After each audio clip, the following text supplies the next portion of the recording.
చేసినటువంటి 77వ గణతంత్ర దినోత్సవ వేడుకల్లో వ్యవసాయ ప్రత్యేక స్టాల్ ఏర్పాటు చేసింది. ఏమేమి ఏర్పాటు చేశారు, రైతులకు ఎలాంటి అవగాహన, మనతో మాట్లాడడానికి ఏడీఎస్ శ్రీనివాస్ నాయక్ గారు. శ్రీనివాస్ చెప్పండి, ఇక్కడ ఏర్పాటు చేసిన స్టాల్లో రైతులకు ఉపయోగపడే ఏమేమి మీరు ఇక్కడ ఏర్పాటు చేశారు? నమస్తే అండి అందరికీ. ఒకటి వ్యవసాయ యాంత్రికీకరణ, ఇది నెంబర్ 1 అంశంగా మేము తీసుకున్నాము. మీరు చూస్తున్నారు పవర్ వీడర్ కానీ, పవర్ స్పేయర్స్ కానీ, అలాగే రోటవేటర్స్ కానీ మన జిల్లాలో 3,16,00,000తోటి మనం వ్యవసాయ యాంత్రికీకరణ కింద వ్యవసాయ పనిముట్లు ఇవ్వబోతున్నాము. వాటికి సంబంధించి ఈ స్టాల్స్లో ఒక శాంపిల్ పీసెస్ అనేది ఏర్పాటు చేయడం జరిగిందండి. అలానే రెండవ అంశం మనం వ్యవసాయ శాఖ ద్వారా తీసుకున్నది ఏంటంటే మనకు రైతు బీమా.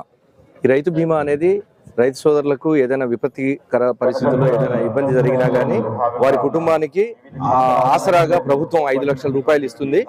కేవలం 5 నుంచి 6 రోజుల్లో ఈ రైతు బీమా డబ్బులు నామినీ అకౌంట్లో పడుతున్నాయి. ఇది ఒక మంచి ప్రోగ్రాం. దీన్ని కూడా మనం స్టాల్లో ఏర్పాటు చేయడం జరిగింది. అలాగే రైతు సోదరులు రసాయన ఎరువులు వాడి భూములు నిస్సారంగా అవుతున్న క్రమంలో మనము పచ్చిరొట్ట ఎరువులని ప్రోత్సహించడానికి పచ్చిరొట్ట ఎరువుల సాగు గురించి కూడా మనం ఒక స్టాల్ ఏర్పాటు చేసుకోవడం జరిగింది. నమోదు మనకు ప్రతి కమతంలో ఎంత పంట సాగవుతుంది అనేది రైతులు ఏఈఓలు పంట నమోదు అనేది చేయటం వల్ల ఆ పంట పండిన తర్వాత మార్కెటింగ్ చేసుకోవడానికి, అలాగే వారికి గిట్టుబాటు ధర రావడానికి పంటల నమోదు అనేది కూడా ఒకటి ఏర్పాటు చేయటువంటి మిర్చి పంట ప్రధానమైన పంట అండి. ఈ మిర్చి పంటకి ట్రైకోడెర్మా ప్యాకెట్ అమ్మ. ఈ మిర్చి పంటలో మనకి ఏమవుతుందంటే భూమిలో ఉండేటటువంటి ఫిజేరియం ఆక్సిస్పోరం అనే ఫంగస్ మిర్చికి ఎండు తెగులు కలిగిస్తుంది అనమాట. అంటే పంట కాపుకు వచ్చినప్పుడు ఇది మొత్తం ఎండుకుపోతుంది, చెట్టు పంట అనేది ఎండుకుపోతుంది. దీనివల్ల రైతు ఆర్థికంగా బాగా నష్టపోతారు మన ప్రాంతాల్లో. దీన్ని కంట్రోల్ చేయడానికి ఒక జీవ శిలీంద్ర నాశిని మీకు ట్రైకోడెర్మా విరిడి అని, ఇది ఒక మంచి జీవ శిలీంద్ర నాశిని అండి. చాలా మంది రైతులు వాడుతున్నారు. ఇది బయట మార్కెట్లో దొరుకుతుంది. ప్రధానంగా మన వ్యవసాయ శాఖ ల్యాబొరేటరీస్లో మనం తయారు చేస్తున్నాము. ఇది ట్రైకోడెర్మా విరిడి.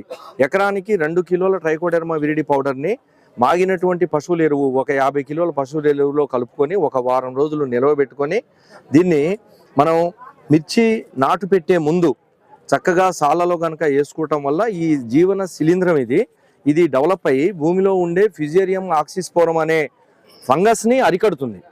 సో ఇది మంచి రిజల్ట్ చూపిస్తుందండి. రైతులందరూ దీన్ని చక్కగా వాడుతున్నారు. సో ఇలానే మనకు వేపపిండి కూడా అందుబాటులో పెట్టారు. ఇది ఎలా ఉపయోగపడుతుంది? సో వేపపిండి అనేది మనకు భూమిలో ఉండేటటువంటి రోగాలు కలగజేసే శిలీంధ్రాలని నిర్మూలించేటటువంటి గుణం వేపలో ఉంటుందండి. ఇది వేపపిండి మనకి ఈ రకంగా పనికొస్తుంది. సో ముఖ్యంగా నిమటోడ్స్ అంటే భూమిలో ఉండేటటువంటి సూక్ష్మ క్రిములు, రోగం కలిగించే సూక్ష్మ క్రిముల్లో ఒక రకం నిమటోడ్స్ ఉంటాయి. అలాగే ఫంగస్ ఉంటుంది. వాటిని కంట్రోల్ చేయడానికి వేపపిండిని కూడా మనం నమూనాలో పెట్టడం జరిగింది. అలానే వ్యవసాయ శాఖ ద్వారా మనం ఏవైతే కార్యక్రమాలు అన్నీ చేస్తున్నామో, ఇది జిల్లాలో మనం ఏదైతే కార్యక్రమాలు అమలు చేస్తున్నామో, డ్రోన్ కానీ, అలాగే పంటల రిజిస్ట్రీ కానీ, అలాగే రైతు బీమా కానీ, అలాగే మనకు వ్యవసాయ షాప్స్ ఇన్స్పెక్షన్ కానీ, అలానే రైతు వేదికల ద్వారా మనం వీడియో కాన్ఫరెన్సెస్ కానీ, ఇలా ప్రతిదీ కూడా మనం వ్యవసాయ శాఖ ద్వారాగా మనం ఏర్పాటు చేయడం జరుగుతుంది ఈ స్టాల్ ద్వారాగా. సో మా మనవి రైతు సోదరులందరికీ, జిల్లాలో ఉండే రైతు సోదరులందరికీ వ్యవసాయ శాఖ తరఫున మా మనవి ఏమిటంటే మీ వ్యవసాయ విస్తీర్ణాధికారుల వద్ద రైతు వేదికలో ప్రతి మంగళవారం మీరు చక్కగా వెళ్ళండి. మీకు ఏ డౌట్ ఉన్నా కానీ మీరు వారి సలహాలు సూచనలు తీసుకోవాలి. తర్వాత ఫైనల్గా ఇది డ్రమ్ సీడర్ అండి. ఇది డ్రమ్ సీడరు అంటే మనం నాటు పెట్టకుండానే కేవలం ఒక 6 కిలోల విత్తనాన్ని మనం మండి కట్టుకొని మొలక కట్టుకొని డ్రమ్ సీడర్లో, ఇది మనకు డ్రమ్ సీడర్ అండి. ఎకరానికి మనం నారు పోసుకొని పొలం దమ్ము చేసుకొని కూలీలతోటి నాటు పెట్టించి ఎకరానికి దాదాపు 5,500-6 వేల రూపాయలు ఖర్చు అవుతుంది మనకు. అలా కాకుండా రైతులు సొంతంగా చక్కగా ఎకరానికి ఒక 6 కిలోలు, ఒక 15 కిలోలు విత్తనం నానబెట్టి అందులో విత్తనాలను అందులో వేసేసి నానబెట్టుకొని వేయాలండి. దీనివల్ల ఏంటంటే కరెక్ట్ గా ఇలా మనకు 8 సార్లు ఇలా వస్తుంటాయి. దీనిలో కలుపు మందు స్ప్రే చేసుకోవచ్చు. తర్వాత ఎలాంటి ఇబ్బంది లేకుండా రైతుకి చాలా మంచి ఉపయోగకరమైనటువంటి పద్ధతి. మనతో రైతు కూడా ఉన్నారు. ఒడ్లు నానబోయాలి సార్. ఓకే. ఒడ్లు నానబోసి తెల్ల తీసేయాలి సార్. తీసేసి మనం ఒడ్లు పొలం దున్నించుకున్నాం సార్. దున్నించుకుని ఒక రోజు పిడాకులో వేసుకోవాలి సార్.